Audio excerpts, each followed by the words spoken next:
This is Roger with Wheel Kinetics in Tucson, Arizona. We're selling this truck. It is a 2002 Ford F250 Crew Cab Lariat 7.3 liter two-wheel drive. Has 163,000 miles. It was a theft recovery purchased directly from an insurance company. Unusual in that it has a clear title. Usually they give them salvage title. We got fortunate here. Apparently they wanted more of their lost money back and sold it on a clear title. Very good. The emblems say F350. It is an F250. That is the thieves' way of hiding them. They get pulled over and the officer, it's an F350. And you can see the switch is fairly obvious. The VIN is an F250. Title's an F250. And as you can see, there's pry marks under and over every one of them. And then there's, see where they attach them. So, I mean, it's no harm, no foul really, but truth in advertising would say that it is required to tell you exactly what's going on and why. Emblems are about $100, and so it's kind of silly to even bother with it. You know, there's a couple dings in the front bumper. This piece we replaced because it was just too chingered up. It looked ugly. The bumper's really not too bad with that piece of plastic new on it. A new bumper is about $200 aftermarket if you wanted to do that. There's a few high-speed rock chips here and there. No big deal there.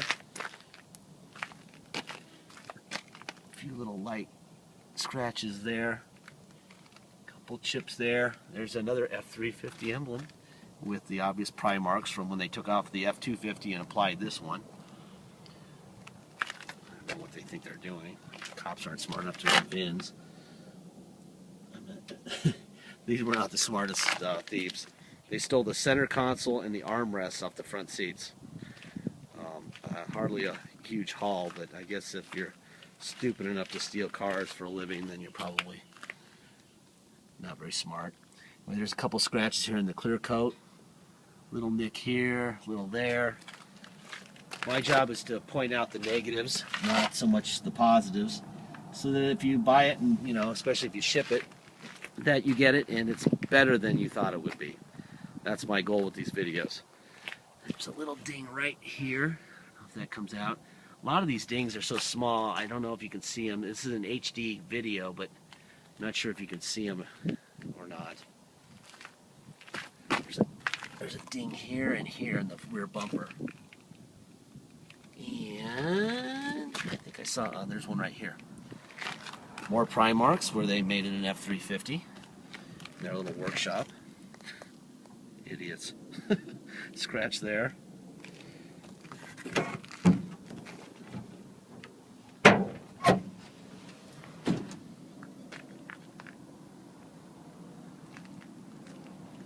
Got a fifth wheel hitch.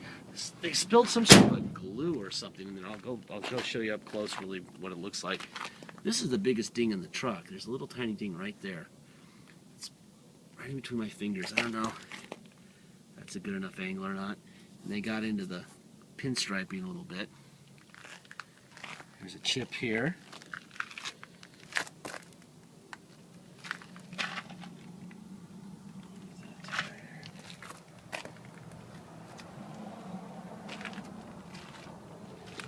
The door handle has a crack in it.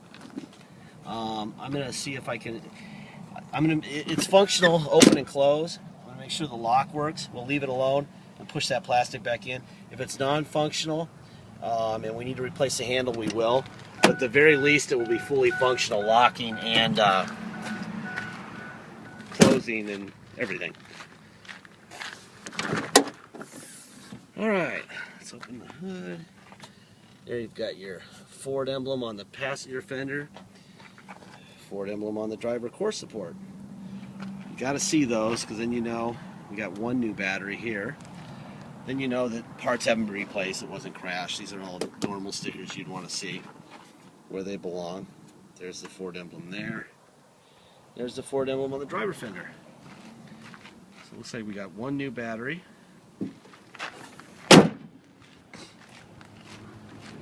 This stuff, by the way, in the you're like, why didn't they clean that up? Well, that thing is like, that is like steel.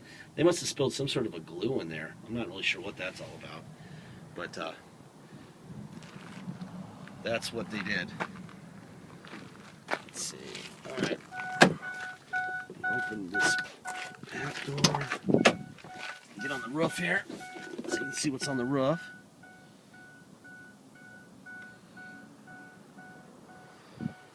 Exactly nothing. These little spots are like water spots on the roof.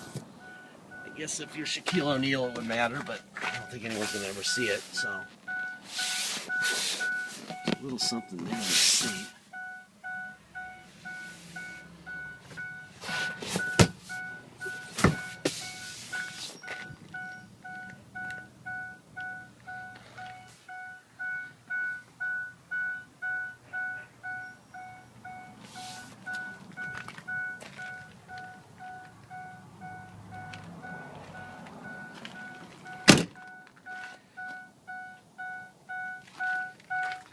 Oh, that's annoying. Alright, the seats had some repair work done. This bolster was really chipped and dinged up, so we had our upholstery guy come in and fix that. Make sure that the seat moves, does, up and back, down and up, down, perfect. Alright, carpet underneath. As you can see, we have a big hole right here. Now, that can be dealt with a $60 aftermarket contraption center console at Pep Boys or the real thing. You can buy the real thing on eBay for probably $200. Armrests are a different story.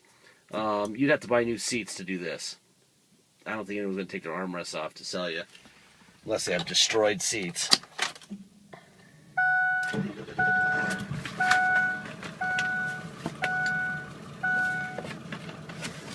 Alrighty then.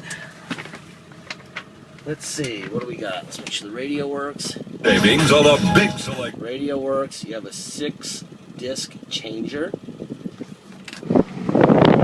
Air is blowing nice cold. That's nice. Believe it or not, it's mid-November and it's kind of warm. Okay.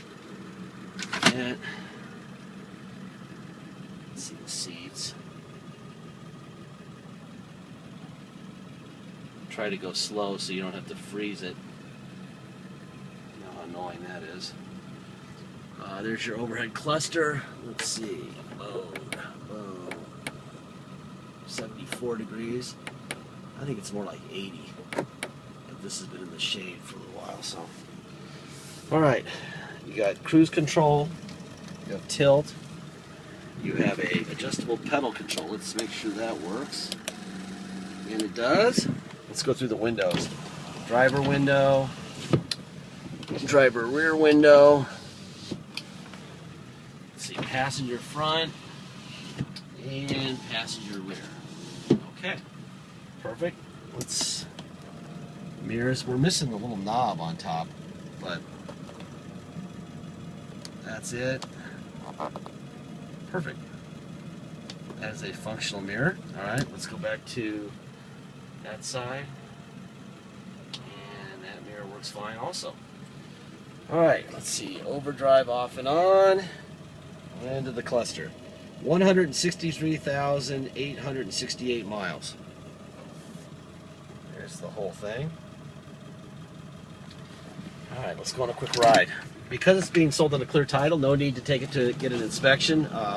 It's not a theft recovery. Well, it is a theft recovery, but it's not a salvage title due to theft, which is makes it unusual. So, no inspection fee. So if you come to Tucson to drive it home, all you're going to have to pay is the dock fee of $250 and taxes. Taxes are 2% city tax here in Tucson, plus whatever your state tax rate is. If your state tax rate happens to be Alaska or Oregon or a couple other states and it's 0, then all you're going to pay is 2% tax and a $250 dock fee. Arizona residents, our ridiculous tax rate is 7.1% state. Add that to the 2% city tax. So an Arizona resident is going to pay 9.1% tax and $250 dock fee. If you pay by wire and ship, all you're going to pay is the agreed upon price. Jump on it here.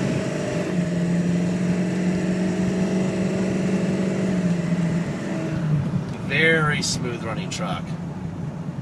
Nice, nice, nice, nice, nice. try to turn it around and give you a 0 to 50 or 60 sprint here on this little 25-mile-an-hour road. All right, let's stop here. All right, we are stopped. Boy, tires broke loose. That's pretty good. All right, I'm trying to not get a ticket here. It runs great. No vibrations. Gosh, stick a touch-up paint and you're good to go.